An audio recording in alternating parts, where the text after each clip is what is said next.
Stop the press. It might actually be happening. Hull City look quite good. God, okay, it's happening. Everybody stay calm. What's the procedure, everyone? What's the procedure? Stay calm. Wait. Everybody calm down. I know, I can't believe it either. When I first started this channel, over 8 years ago, that's me there starting the channel 8 years ago, I made a point of not sharing which club I supported.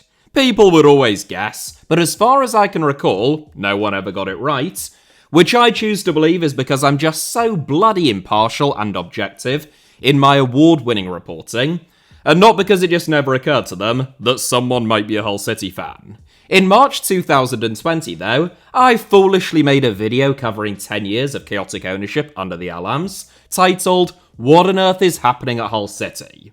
Since then, 8 more What on Earth is Going On at Hull City videos have followed, including 6 in the last 12 months. This is the 7th.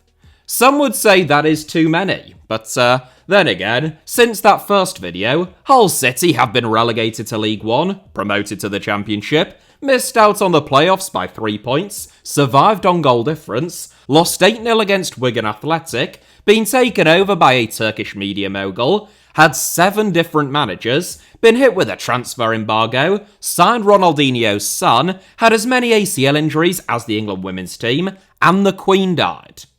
Admittedly, the last one isn't strictly relevant. Look, I'm just saying a lot has happened, alright?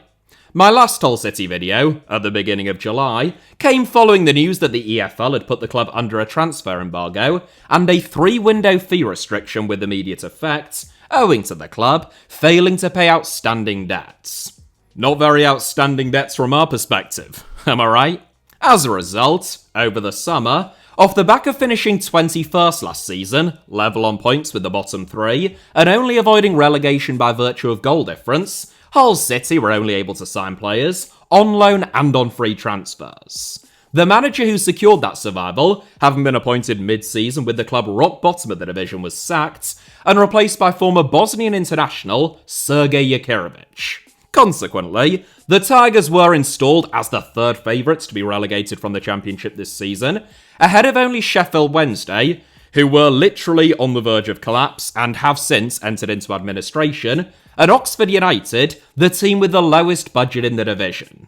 And yet, heading into the season's second international break, 15 matches or just shy of 1/3 of the way through the season, Hull City are 5th, inside of the playoff places, and just 4 points outside of the top 2. Only league leaders Coventry City have scored more goals this season than the Tigers, who were the lowest scorers in the entire division last season, averaging less than a goal a game.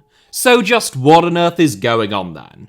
Well, it's funny that you should ask really, because that's what today's video is all about. So sit back, relax, and join me on a journey to Kingston upon Hull, which has been named as one of National Geographic's top 25 global destinations to visit in 2026, alongside Fiji, South Korea, and the Basque Country, as we take a look at how Hull City AFC became by far the greatest team the world has ever seen, why winning the Champions League should be a realistic target within the next 3 to maybe 4 years at a stretch, and how I am definitely not getting remotely carried away after just 15 games.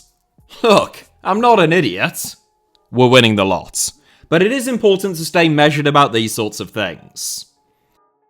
I have made so many Hull City videos at this stage that, forgive me, I am going to be quite terse in terms of context and background. If you want more details, you can always check out the previous Hull City videos. All 9 of them. In January 2022, Turkish media mogul Acun Ilıcalı bought the club, bringing an end to the Alam family's 11.5-year stay at the MKM Stadium. Assem Alam, an Egyptian-British businessman who moved to the region around the age of 30, had rescued the Tigers from financial ruin following relegation from the Premier League in 2010. Alam, by his own admission, wasn't a football fan, but he hired capable people, and within 3 years of being on the brink of entering into administration, Hull City were back in the Premier League. The club spent 3 out of the next 4 seasons in the Premier League, reached an FA Cup final, and qualified for the Europa League. These were all historic and quite frankly monumental achievements, And in another world, Assem, who died in 2022, would hold godlike status at the club, and there would be a statue of him outside of the stadium.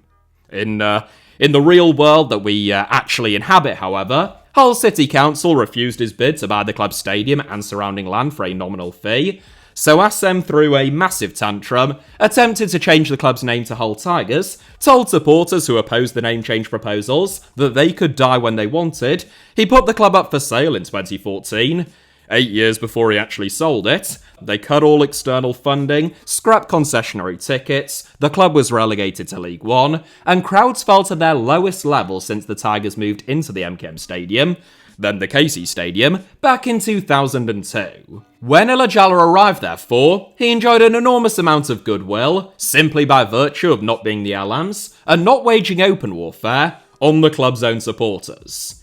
He also implemented some of the most affordable concessionary and non-concessionary ticket pricing in the Championship, re-energised fans who had become disillusioned with the club, and injected an energy and enthusiasm that had been sorely lacking for several years. Fans flocked back to the stadium, a raft of new players joined the club, and Hull City fans felt like they could hope again. Honestly, I think I'm starting to well up over here.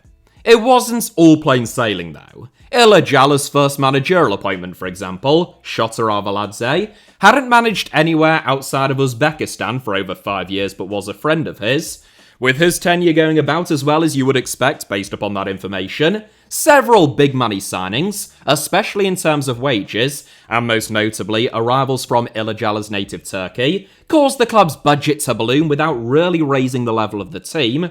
Yes, I am looking at you, Ali Arsib Minesh, Abdulkadir Amir, and most notably, Dokan Sinik, a €4 million arrival 3 years ago who most Hull City fans still aren't fully convinced actually exists. And after Liam Rosenior, a popular figure with both familial and playing ties to the club, achieved a 7th place finish in the 2023-24 season, he was sacked and replaced by Tim Volter.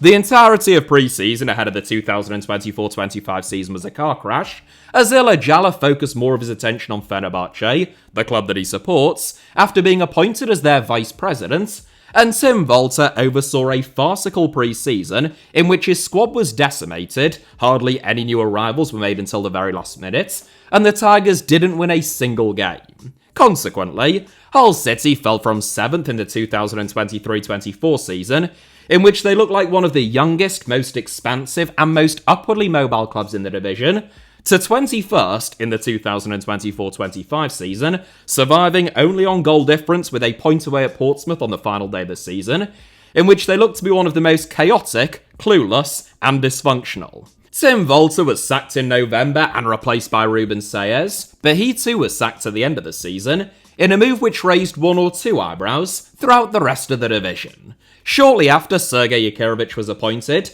as Hull City's 4th permanent manager in a little over 13 months, the news came that the Tigers had been hit with a transfer embargo and a 3-window fee embargo by the EFL owing to multiple outstanding debts, owed to both clubs and businesses, in which the club had failed to meet the deadline to make payments. Wages had also been paid late shortly before Hull's final game of the season, which set off a couple of alarm bells, though they were paid in time for no official rules to be broken, so that didn't incur any additional punishment from the EFL. That is basically where we left off with my last Hull City video, and you can perhaps see why, on that basis, the club were installed as the 3rd favourites to go down. Hull City lodged an appeal against the EFL sanctions, which were reduced from a 3 to a 2-window fee embargo, with a 3rd window suspended, meaning that if the club failed to meet any of its financial obligations, the 3rd window embargo would come back into effect. The immediate consequence of this was that Gustavo Puerta, a Colombian midfielder whose permanent move to Hull City had been triggered by the number of appearances that he made on loan the previous season, was left in limbo.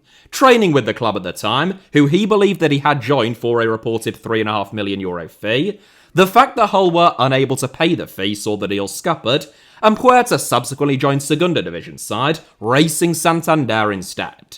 Moroccan under-20 international Reda Lalaloue had also agreed a permanent move to Hull City, which was announced by the club in June 2025, only for that deal to also collapse owing to the fee embargo. Meanwhile, Oscar Zambrano, who had been hit with a 12-month doping ban while on loan at Hull City the previous season, was supposed to be a long-term investment, with the club riding out the ban, a la Newcastle with Sandro Tonali, and signing him permanently for his future potential. All three deals were torpedoed by the transfer embargo, with Lalaloue joining Westerlo in Belgium instead, and Zambrano joining Slovenian outfit NK Maribor, who were also owned by Ilajala. This was disappointing, both on a personal level for the players involved, no doubt, who had their career and life plans upended through no fault of their own, and also pretty concerning for Hull City supporters.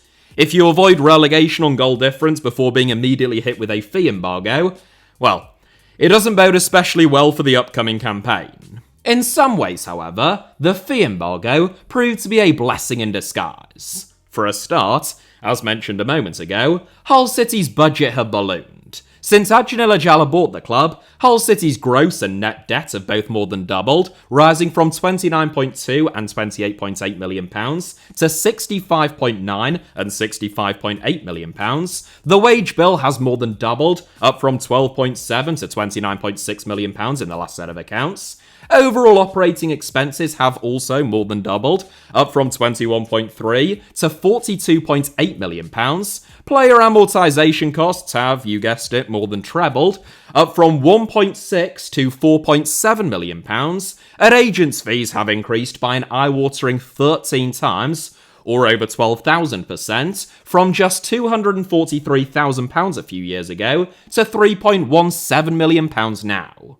These are not insignificant figures. In the 2023-24 season, for which we have the last set of fully published accounts, Hull City spent 139% of their turnover on wages, which was the second highest percentage in the Championship, a league which is practically synonymous with financial recklessness, trailing only West Bromwich Albion. In terms of operating costs, the Tigers lost over £500,000 a week in the 23-24 season, and even after player sales, the club had a pre-tax loss of roughly £360,000 a week, or £18.8 million, over the course of the season as a whole.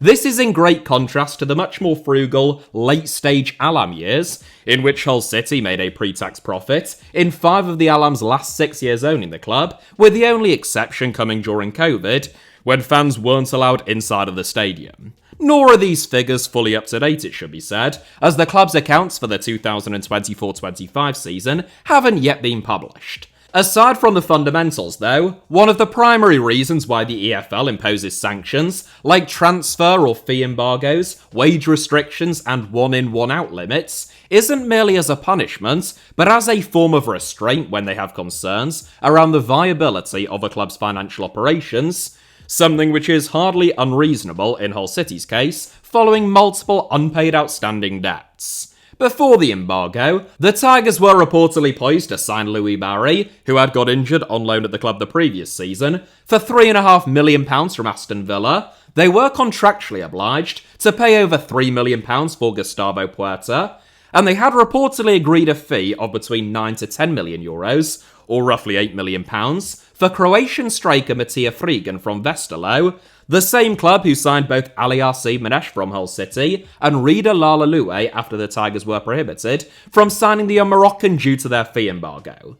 Westerlo, perhaps not coincidentally, are also owned by a Turkish businessman, Oktay Ercan, who told Turkish online sports platform NTV Spor, quote, "Adjan Ilajala is also a very dear friend of mine," end quote, in January 2025. The Tigers were also linked with moves for the likes of Lewis O'Brien, Owen Beck, Lewis Kumas, and Anthony Masaba, the first of whom ended up joining Championship rivals Wrexham for a reported £5 million. Frigan, who would have been Hull City's third most expensive signing of all time, and by far their most expensive outside of the top flight, scored 14 goals in Belgium last season. He joined Parma after his proposed move to Hull City collapsed for just shy of €10 million, where he suffered a devastating ACL injury in training, which is expected to rule him out for most, if not all of this season, before he'd even made his league debut for the Italian club. Louis Barry, meanwhile, joined Sheffield United on loan after his return to East Yorkshire collapsed, where he has scored no goals and made no assists in 9 appearances so far this season. Barry hasn't even been included in Sheffield United's last 3 matchday squads, and it has been widely reported that Chris Wilder plans to terminate his loan deal in January. It is early days, of course, but for a club that is hemorrhaging cash, had missed payment deadlines to their debtors, and needed instant impact especially from their biggest signings, these look like bullets dodged thanks to the EFL's embargo. Speaking of dodged bullets, it was well documented at the time by reputable local journalists that Emre Belözoğlu, who is a friend of Ilacala's, was the frontrunner to get the job as Ruben Sayers' replacement, before outcry among Hull City supporters, owing to repeated allegations of racial abuse which have been made against Belözoğlu, one of which landed him a 2-week suspended prison sentence, seemingly scuppered the deal. Belözoğlu was sacked by Antalyaspor 2 months into this season, following 3 wins from the club's first 8 games. As well as preventing Hull City from spending big on dubious arrivals, the EFL embargo also forced the club to be more shrewd in terms of their own recruitment. This is something which hadn't really been a theme of Acun Ilicala's ownership up to this point, but the mandated frugality coincided with Martin Hodges' appointment as the club's new head of recruitment. A vastly experienced 66-year-old who made over 600 career appearances as a goalkeeper, Hodge knows the division well. He previously worked as a scout at Watford, Cardiff, Burnley, Huddersfield and Swansea, and he also enjoyed a good pre-existing relationship with the Tigers sporting director, Jared Dublin, a man who is half his age. Dublin was himself also a scout at the likes of Sheffield United, Reading and Stoke, and he was initially appointed as Hull City's head of recruitment in August 2024. He was promoted to the role of sporting director after just 4 months in the job, after Hull's vice-chairman and Ilicala's former right-hand man, Tan Kesler, departed under something of a cloud. The most significant permanent signings were Semi Ajayi and Ollie McBurney, both of whom have Premier League experience. Ajayi, at 6'4", is a man-mountain with first-class defensive instincts, whose positioning and reading of the game are both excellent. At his best, he is among the most formidable centre-backs in the Championship, and an upgrade on long-serving centre-backs Sean McLaughlin and Alfie Jones, who both left Hull City over the summer in an effort to raise funds. The issue with Ajayi, and the reason why West Brom released him, and Hull City were able to sign him on a free transfer, is in terms of his fitness and injuries, and specifically his hamstrings. Leggy and previously pretty pacey, Ajayi was restricted to just 15 league appearances at the Hawthorns last season, owing to a pair of hamstring injuries, and he has already suffered a 3rd hamstring setback this season, which caused him to miss 8 games. Nonetheless, if he can stay fit, and if Sergej Jakirovic can get 30 plus games out of him this season,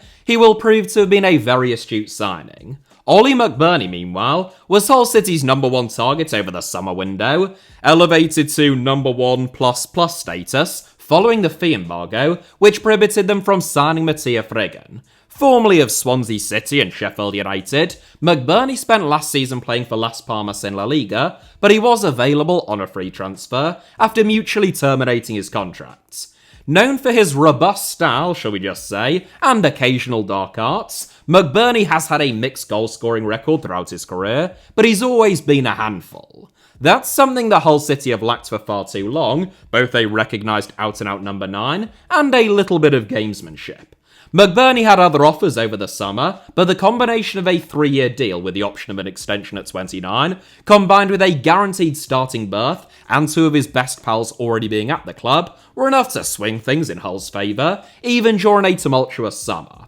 McBurney has not only brought a swagger and a presence to the Hull City attack, he led the division's scoring charts with 6 goals from the opening 10 games, and 7 in 11 in all competitions, before he also suffered an injury setback. Former Sheffield Wednesday defender Akin Femiwo pictured there brutally assaulting Abdul Fatawu, who has also had a fairly rough time with injuries in recent years, ex-Manchester United man Brandon Williams, who has had, some other problems, and perhaps most notably Darko JB, a towering 6'5" 21-year-old midfielder who Leeds United once signed from Man City for £5 million, have further padded out the squad with championship experience. Meanwhile, loan deals were struck for Joel Ndala, John Lundstrom, Joe Gelhardt, and Amir Hadjimatovic. Lundstrom, who was also sidelined for 6 weeks in mid-October, impressed before suffering that setback, and Dale is a live wire, age 19, who represents England at youth level but who we are probably yet to see the best of,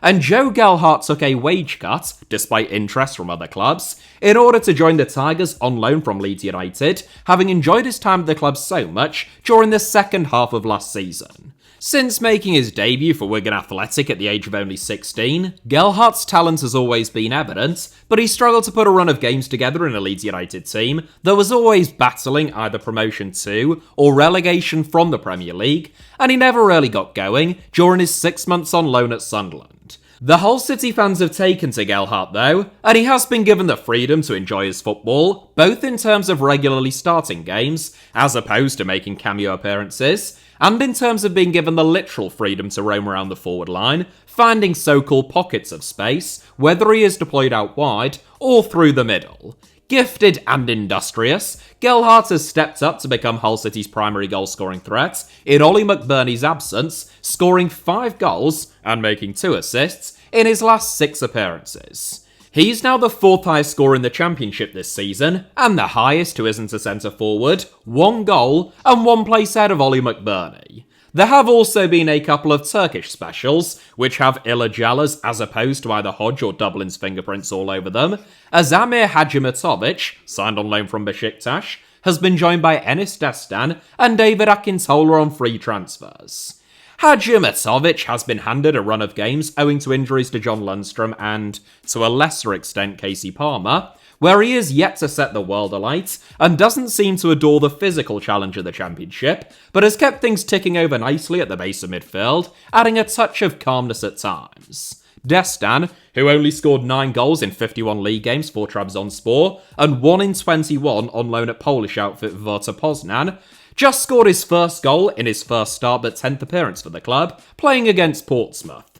Not exactly prolific, it would probably be fair to surmise. There is a reason why Destan was available on a free, but he also brings a presence, wins flick-ons, and clearly fits the bill as an inferior version but nonetheless stylistically similar deputy to Ollie McBurney. David Akintola?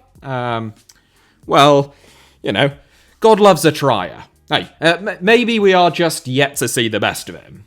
Not every signing can be a success, alright? Brazilian legend Ronaldinho's son, 20-year-old João Mendes, has also joined the club's development squad, following stints at Flamengo, Vasco da Gama, Boa Vista, Cruzeiro, Barcelona and Burnley. That's a heck of a CV for a 20-year-old. Ronaldinho has previously made a guest appearance on Ilacala's Turkish television show Survivor, which is set in the Dominican Republic. Ilacala told Sky Sports in February 2024, quote, "Ronaldinho is, of course, a very good friend of mine," end quote. Some cynics may suggest that played a part in Hull City signing his son. Not Dokan cynic though, we're still not sure that he exists.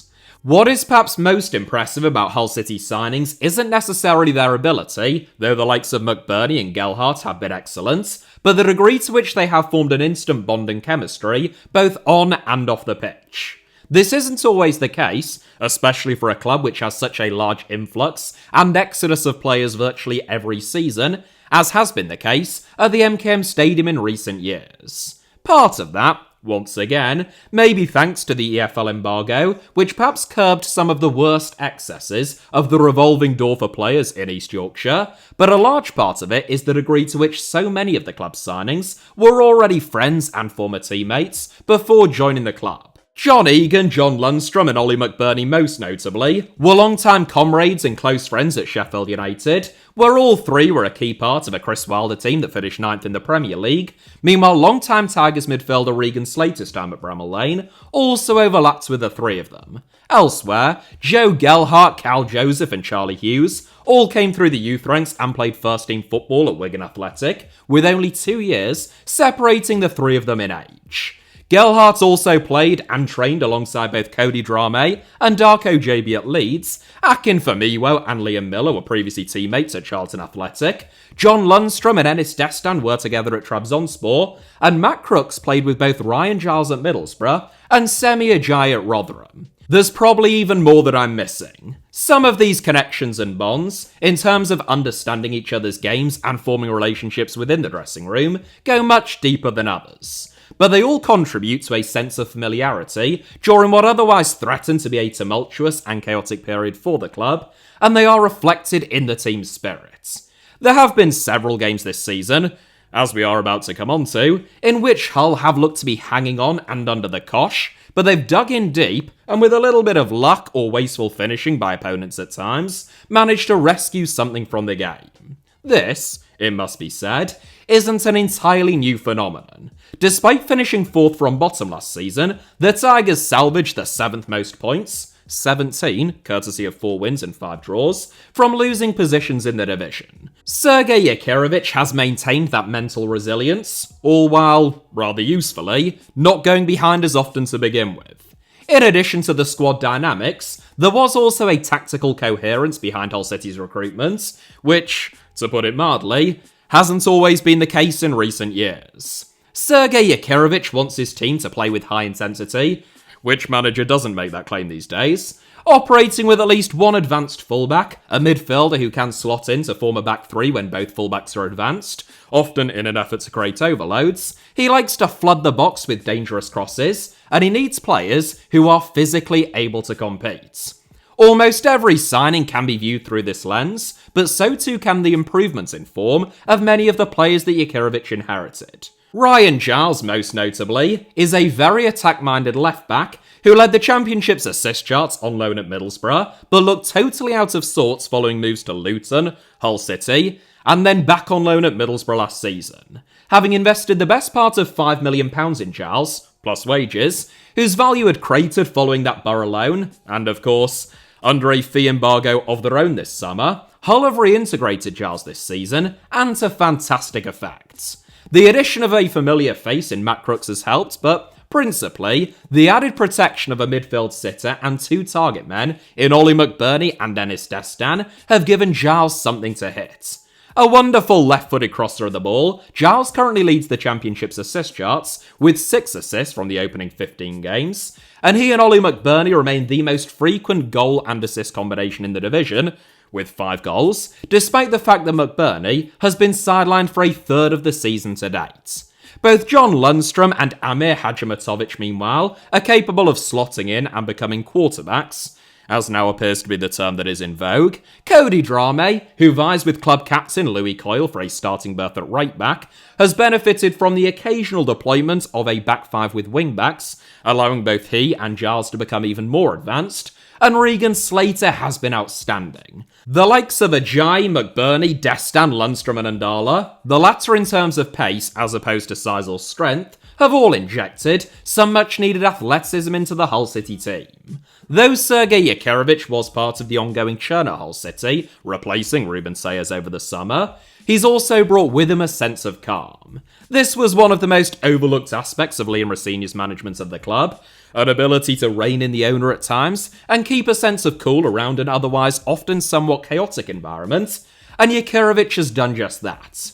A journeyman centre-back during his playing days, who was born and raised in the former Yugoslavia, Jakirovic can't have been best pleased when the club's financial mismanagement was exposed and sanctions were imposed upon them so shortly after his arrival, but he remained level-headed and focused on the things that he can control. Whether things have gone wrong or right throughout his short tenure to date, Jakirovic has lowered the temperature and kept everyone's feet firmly on the ground, all while implementing a radically different style of football. Following the chaos of Tim Volter, a man whose hands were tied behind his back by a disastrous summer window, but who also hardly helped himself at times last season, Ruben Sayers focused on sorting out the leakiest defence in the division in a desperate bid for survival. He succeeded. Hull City's defence went from being the very worst to the 4th best in the Championship on his watch, but he was unable to marry that with a consistent attacking threat or an ability to score goals. This season, by contrast, the Tigers have been the joint second highest scorers in the division.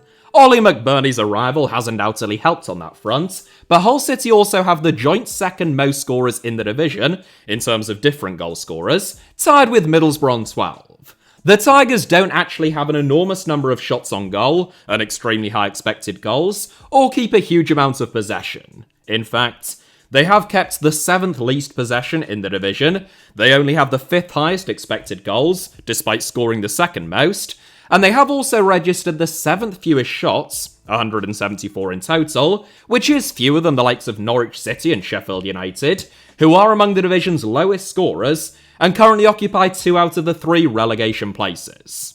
What Hull City are excellent at doing under Sergej Jakirovic, though, is turning attacks, and especially counter-attacks, into goal-scoring opportunities, attacking with a fantastic variance and purpose to their game, and, most notably of all, hitting the target when they fashion those opportunities. No team in the Championship hits the target with a higher percentage of their shots, 39.7%, and only league leaders Coventry City average a higher number of shots on target per 90. Critics and nerds will say that this kind of overachievement isn't sustainable long term. Whilst expected goals, along with various other statistics, outrage a lot of football fans, especially those of a certain vintage, the fact remains that few teams significantly over or underperform their underlying data, and among those who do, it tends to be fairly short-lived. Currently, the expected points table has Hull City 22nd, inside of the relegation zone on 12 points, compared to their actual points tally of 25, an actual league standing of 5th. No team in the Championship has a greater discrepancy, in any direction, between their expected and their actual league position at this stage, and only Derby County have a larger discrepancy in terms of expected versus actual points. The primary reason for this is that, despite Hull City's underlying attacking numbers being pretty decent, defensively, they are among the most open and vulnerable teams in the division. This isn't just evident in the underlying data. Even in actual terms, Sheffield United and Sheffield Wednesday, 2 out of the bottom 3, are the only teams in the Championship to have conceded more than Hull City's 24 goals this season. In fact, the Tigers have conceded almost twice as many goals as any of the 4 teams who are currently above them, and that is, according to the data, actually quite a generous reflection of Hull City's defensive credentials. No team has conceded more shots or higher expected goals in the Championship this season, including Sheffield Wednesday, whose squad has been cobbled together using pebbles and bits of string discarded outside of Hillsborough. In terms of expected goals, the underlying data suggests that the Tigers ought to have conceded 28 goals this season, as opposed to 24, which would make the 3rd leakiest defence the 2nd leakiest.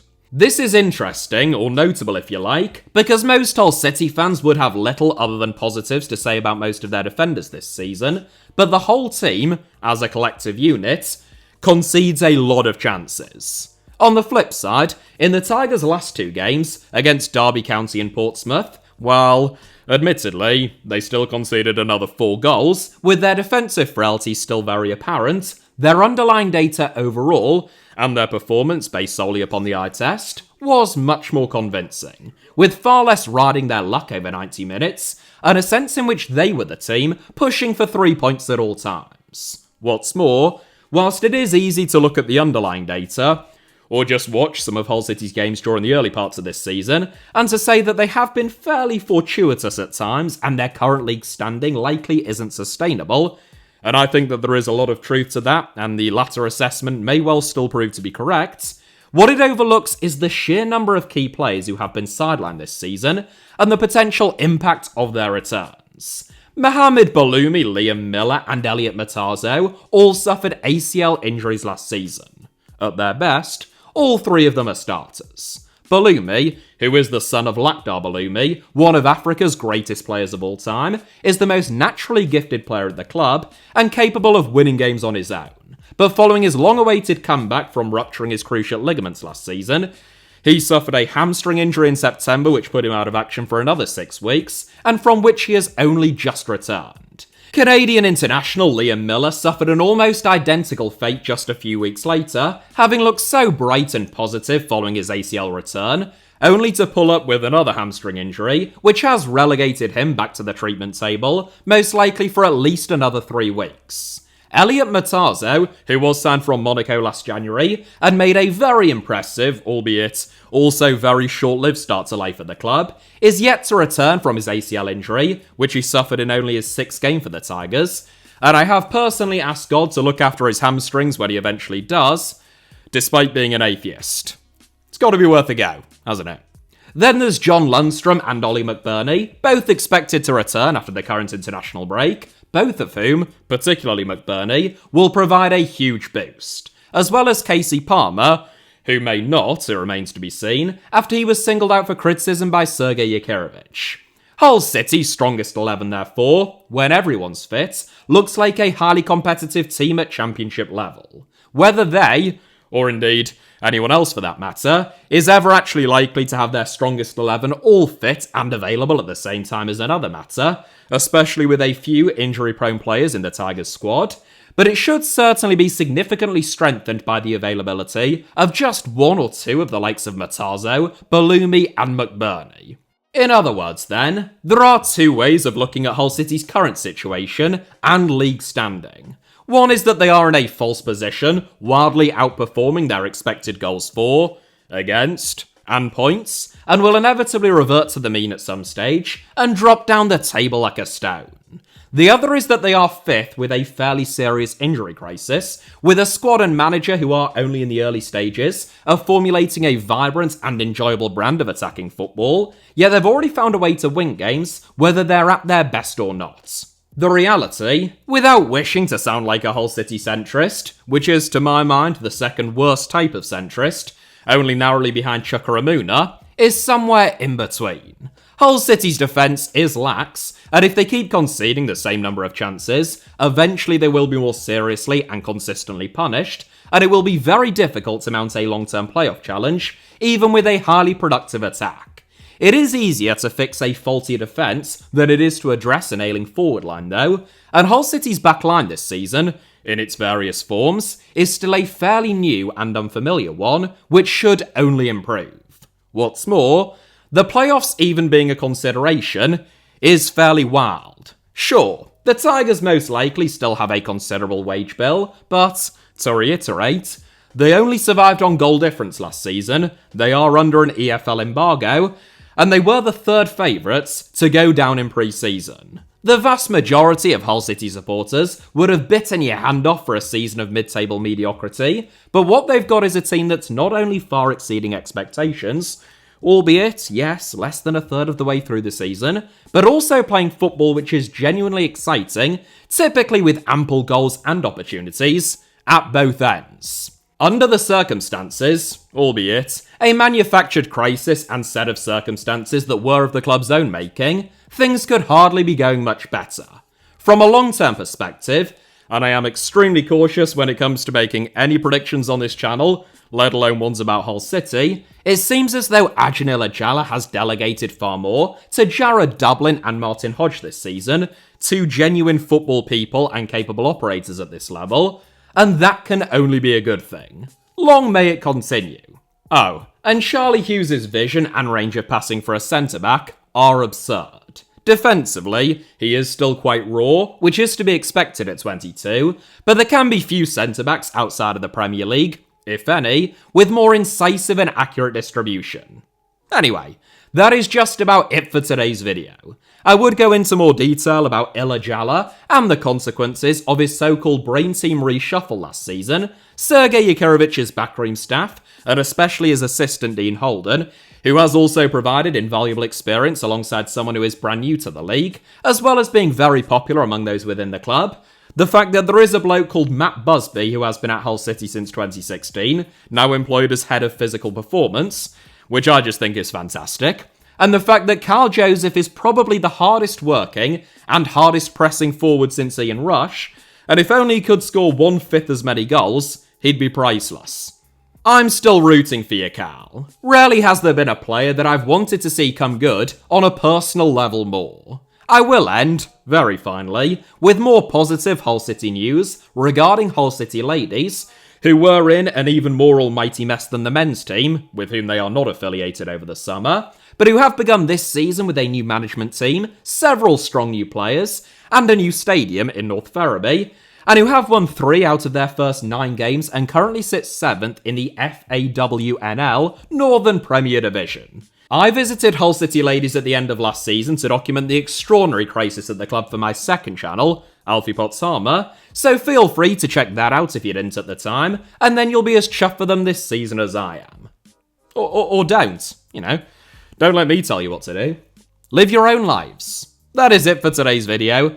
I know that a lot of you are thinking, it has been 4 months since his last Hull City video. What the hell is going on? Has he been killed? We need to know in excruciating details exactly what is happening at Hull City right this very second, so this one was for all of you. I hope that you enjoyed it, as much as I enjoyed Joe Gelhardt's first touch against Portsmouth. Thank you all very much, as ever, for watching. Hit the like button if you did enjoy today's video, and hearing me talk about Hull City, without it sounding like a grown man experiencing a mental breakdown. Let me know your thoughts down below in the comments, or just daubed on a wall of a public toilet. Either will do. And make sure that you are subscribed and have notifications turned on, not just for this channel, HITC Sevens, but also the aforementioned Alfie Potshamer YouTube channel, which is arguably even better than this one, both of which are about to appear on your screens now, along with a couple of videos that you might enjoy watching after this one. You can also find me on various social media platforms, typically via the username at HITC Sevens should you wish to do so, and you can now support my work additionally. I know that you were wondering if you could. Yes is the answer, you can. Either via the Alfie Potshamer YouTube channel, where you can become a channel member, or via buymeacoffee.com/Alfie Potshamer, where you can do the same thing, but Google won't take almost a third of it. Anyway, I hope to see you all very shortly. Until then, take care out there. I love you all very much. Cheers. Up the bloody Tigers.